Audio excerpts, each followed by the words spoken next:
All right, here we go. LIV Hong Kong final round.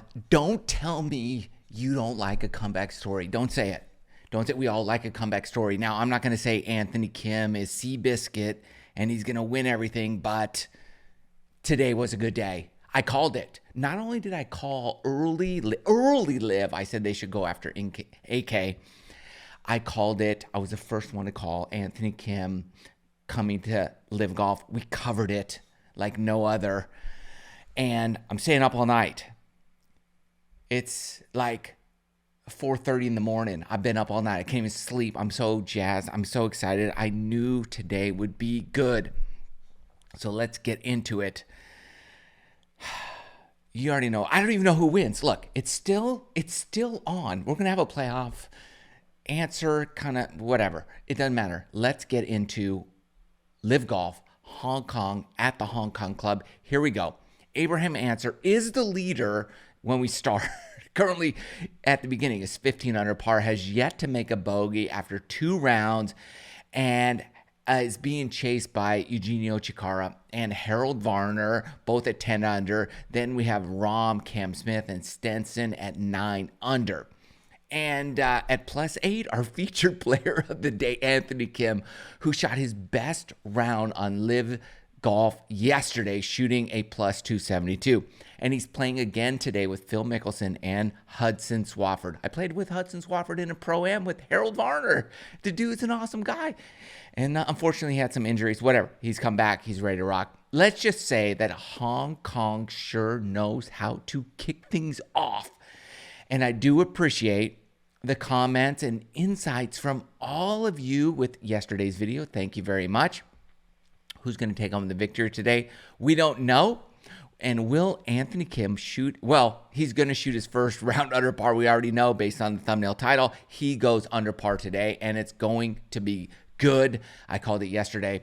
All right.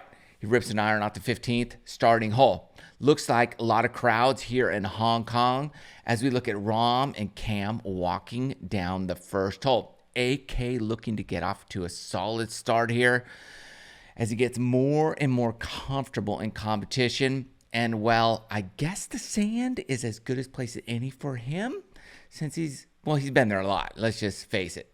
All right, Phil going top shelf with vintage Mickelson short game stuff right off the first hole. AK doing AK things as well out of the trap. And he'll have his usual 6-footer for par. And I'm liking his look today as he, of course, rolls in one for an opening par. Rahm looking for an opening round birdie. And now he's 10 under. And he's looking possessed by the I want my first win demon. And I love that. HV3, Harold Varner playing well this week.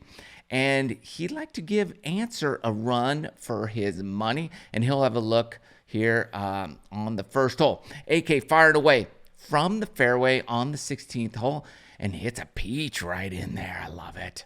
Answer, long way away on his first hole, who missed the first green of the day. He hit all the greens yesterday after hitting everything. And, all right. Coaches up there nicely. AK, currently 3rd in stats for putting on the LIV Tour. Amazing. Say what you want about the state of play, but you know what?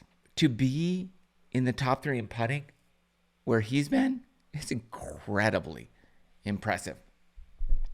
And that looks like a great strike there for the first time in 12 years. AK is under par in a competitive round of golf.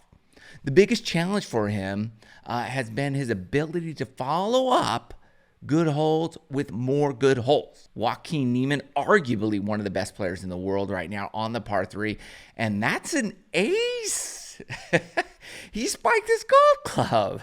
I love this guy. That gets his team in the lead at the moment as well. AK trying not to drop a shot on the 3rd hole, and maybe he's just trying to pad his putting stats. And yeah, that's exactly what's happening. The guy could putt. This course might be short, 6,700 yards, but with tiny greens and that fall off on every side, you definitely need to be striking the ball well and doing everything if you're going to play well. Lots of people out there saying it's easy course, but you know what? I've played courses like this that are way more difficult, courses like this, in my opinion, than modern day courses at like 7,400 yards. And in competition, it's much, much tougher to play this kind of course. I'd rather play a long, wide open course than a short, penalizing course any day of the week. Look at this guy, man. He could roll the rock, and AK is 2 under on the day. Chikara for eagle to get within 3 of answer. And come on. That roll, what is that? You might want to get a putting lesson from Anthony Kim. But he would go on to make birdie there. What do you think about the team aspect of LIV Golf? I like it, but I only like it, to be honest, on the final day when all 4 scores count. Okay? It really makes the piece of the league pretty exciting on the final day. You know, it could totally be out of the tournament, right? If you're playing bad, yet your score counts on the final day. So on the final day, I like it. The other days, not so much. And that's AK's first drop shot of the day, unfortunately. Answer to avoid his first bogey of the week.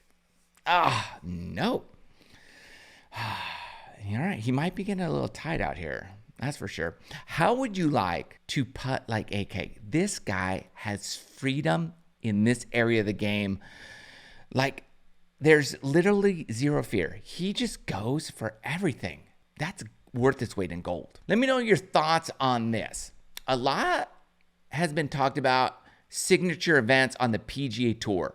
Rory, Lucas Glover, and others have sounded off. There should be less players. It should be more cutthroat. Yet, you know, the PGA or the Players Championship has a large field and a full cut.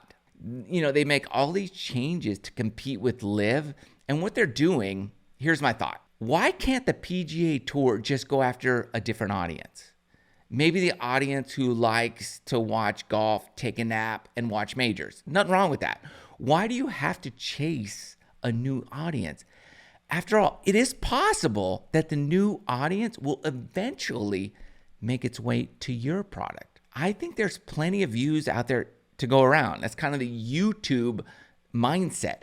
But if you chase views all the time, you're always going to be behind the curve.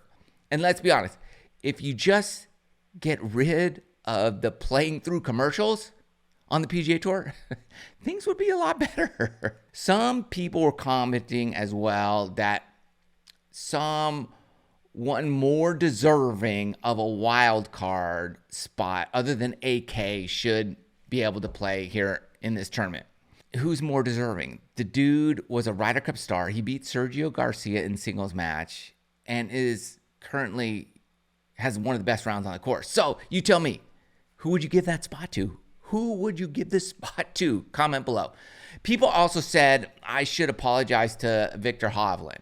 I guess for saying he should sign with LIV, or that he was going to sign with LIV. Well, you know what? That could still happen. There's a lot of PGA Tour stuff going on that the players are not in favor of, like them not even knowing if the tour is negotiating with LIV or PIF or whatever. Like, come on.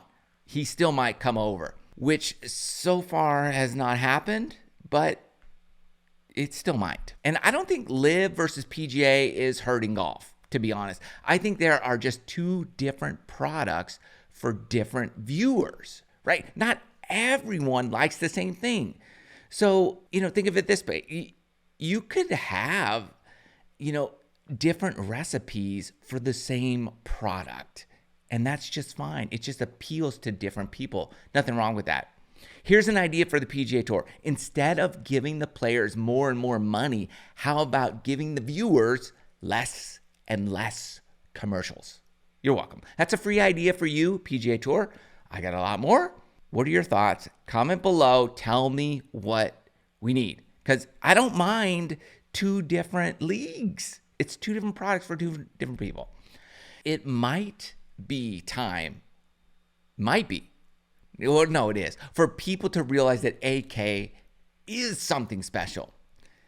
This is just a fact. Some people, they just have something. I don't know, is it mental? Is it trained? Who knows? But it's something, and it's special to watch, and I love it. Here's my assessment of Anthony Kim and his game and what the future holds. Last event in Jeddah, he looked nervous, obviously brand new, all right, to be expected. This week, he started off better, and after a few birdies, he gained more confidence, and his swagger started to show up. He might not be as sharp as you want, but that's to be expected. And you can see without a doubt, I don't care who you are, he still has world-class game, or at least it's in there trying to make its way out. Look, I'll dive deeper more in the future of what possibly derailed him and the struggles he's had over the past 12 years in a later podcast. But right now, we're just going to enjoy what has happened. AK shot a 65. I don't even care who won. Go on the LIV app. Find out who won. Anthony Kim. Is he Seabiscuit? Is he James Braddock? Is he whatever? You know what? Go watch his interview with Suan Hang. Like, he is a different dude. He's grateful. He's just like, I can't believe I'm back. It's incredible. We all, don't even say you don't. We all have something in it. We all have a recovery story. We all do. We all have scars. We all have pain. We all have issues that we have to fight through. And he's fighting through it, not in private, but on a major stage. And I'm going to root for it. You could be a hater. If you're a hater, then you got problems yourself. You got to deal with that. I'm not a hater. A guy like this, you can hate on Seabiscuit. You can hate on James. You can hate on those guys. No, you're not. You can hate on Rocky Balboa. No. Dude's a fighter. He's coming back. I love it. 65, AK. We'll see you in Miami. Love you guys. See you next time.